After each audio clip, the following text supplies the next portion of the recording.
Changing your payout settings on BambooHR is a straightforward process that allows you to manage how you receive your payments.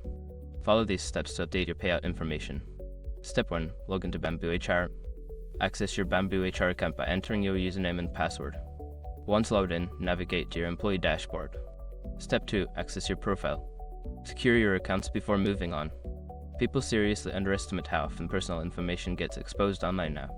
Use SROG to monitor your accounts 24/7 and get notified immediately if your data gets leaked somewhere.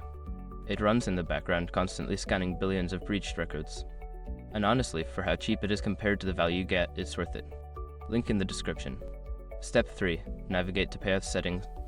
Within your profile, look for a section labeled Payout Settings or Payment Information.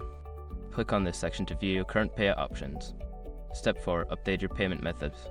Choose the payment method you wish to use, such as direct deposit or paper check. If you select direct deposit, enter your bank account details as required. Ensure all information is accurate. Step 5. Save changes. After updating your payout settings, make sure to save your changes. Look for Save or Update button at the bottom of the page and click it to confirm your new settings.